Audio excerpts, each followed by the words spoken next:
Bonjour à tous, le foie est le sujet de la vidéo d'aujourd'hui.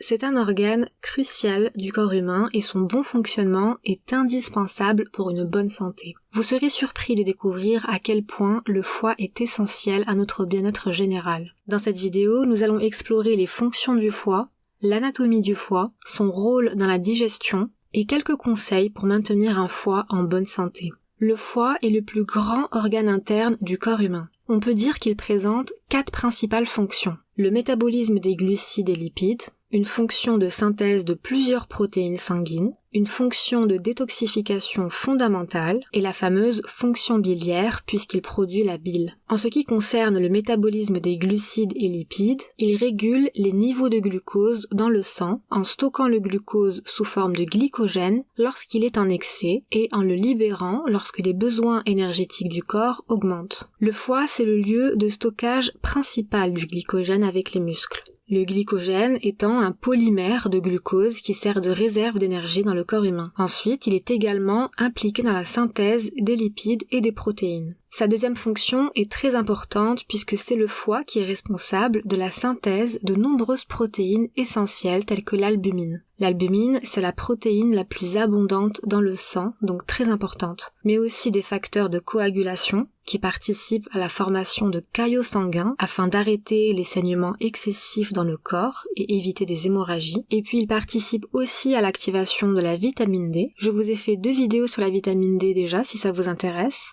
Donc une insuffisance hépatique peut engendrer une carence en vitamine D active. La troisième fonction, c'est donc la détoxification du corps, puisque c'est le foie qui filtre les toxines, les médicaments et les produits chimiques présents dans le sang. Il va convertir ces substances toxiques en composés moins nocifs et les élimine du corps soit par les voies biliaires, soit par les reins, soit par d'autres mécanismes. On dit qu'il métabolise ces substances. C'est une fonction importante quand il s'agit de médicaments puisque c'est le foie qui joue le rôle d'activateur de certains médicaments. Les différentes enzymes hépatiques vont activer ces médicaments ou bien les inactiver pour les éliminer. D'ailleurs, lorsqu'on prend un médicament par voie orale, il est obligé de passer par le foie avant d'arriver dans le sang. C'est pourquoi on parle de biodisponibilité d'un médicament. La quantité qu'on avale n'est pas toujours la même que celle qui arrive dans le sang, car en chemin, le foie peut en éliminer une partie. Ça s'appelle l'effet de premier passage hépatique. Cet effet peut être contourné en prenant le médicament par voie injectable par exemple. Ainsi, il arrive directement dans le sang sans aucune perte. Sa 4e fonction, appelée fonction biliaire, intervient donc dans la digestion,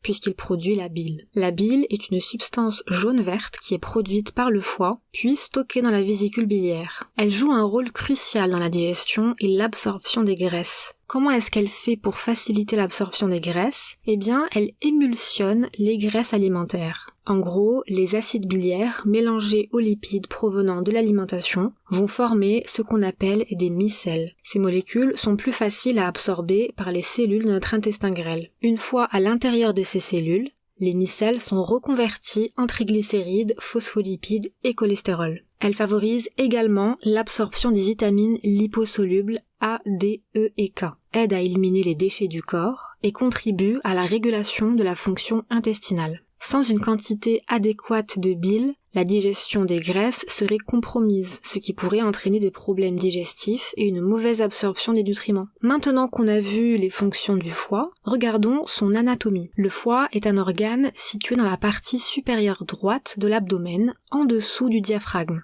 Il est de forme plutôt ovale et a une consistance ferme. Le foie est divisé en 2 lobes principaux, le lobe droit et le lobe gauche, qui sont séparés par une partie appelée le ligament falciforme. Comme on peut le voir, le lobe droit est plus grand que le lobe gauche et occupe une plus grande partie dans l'abdomen. Au-dessus du lobe droit se trouve la vésicule biliaire, qui stocke cette fameuse bile dont on vient de parler.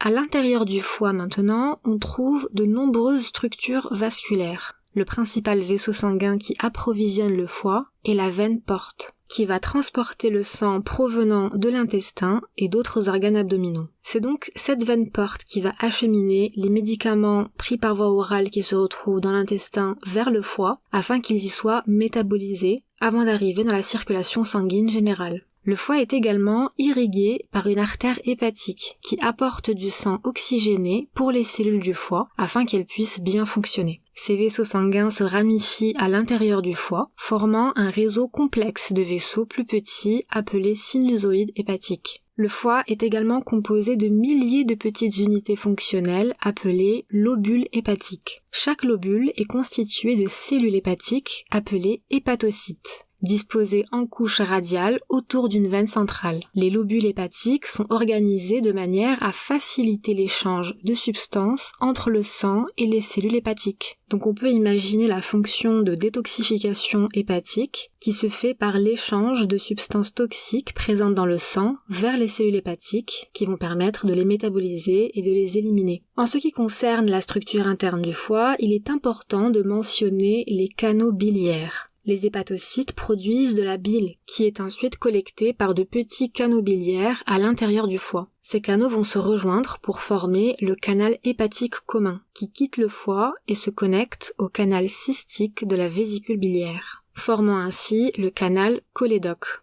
Le canal cholédoque se déverse ensuite dans le duodénum, la première partie de l'intestin grêle. C'est par ce canal cholédoque que la bile arrive dans l'intestin afin d'y accomplir ses fonctions comme l'absorption des lipides. Maintenant que nous comprenons l'importance du foie, voici quelques conseils pour le maintenir en bonne santé. Tout d'abord, il faut adopter une alimentation équilibrée et éviter les excès de graisse saturée et de sucre. Puisqu'on l'a bien vu, le foie participe au métabolisme glucidique et lipidique. Ainsi, une alimentation trop riche en graisse saturée, de sucre ajouté et d'aliments transformés peut mener à ce qu'on appelle le foie gras. Ensuite, il est conseillé d'éviter les toxines étant donné que le foie s'occupe de détoxifier le sang pour éliminer les toxines, mais c'est une fonction qui a ses limites. Ainsi, il faut faire attention à l'automédication excessive, car ils peuvent avoir un impact sur la santé du foie. Certains médicaments sont toxiques pour le foie, surtout lorsqu'ils sont pris en excès. Par exemple, le paracétamol présente une toxicité hépatique. J'en parle justement dans une vidéo sur le paracétamol. De même, l'abus d'alcool peut causer des dommages au foie, car l'alcool y est métabolisé et transformé en un métabolite très toxique pour le foie, surtout s'il s'y accumule. Un autre point évident mais souvent ignoré, c'est de faire des examens de santé réguliers, car ils peuvent aider à détecter précocement tout problème hépatique éventuel. Le foie est un organe qui a une grande capacité de régénération, donc plus le trouble hépatique va être détecté précocement, plus il sera possible au foie de se rétablir facilement. Lorsque les troubles hépatiques sont détectés assez tôt, il sera facile pour le foie de récupérer et de se régénérer. Il existe d'ailleurs certaines plantes connues pour être bénéfiques pour la santé du foie.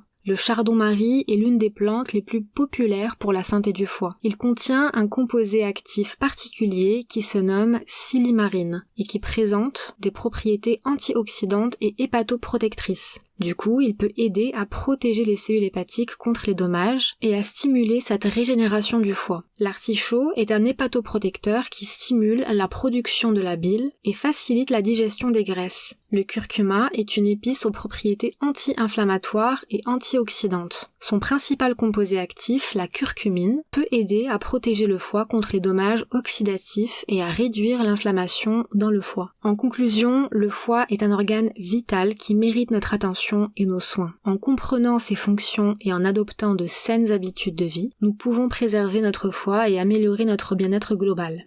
J'espère que cette vidéo vous a plu et que tout a été clair. Merci d'avoir regardé et sur ce, je vous dis à la prochaine pour une nouvelle vidéo.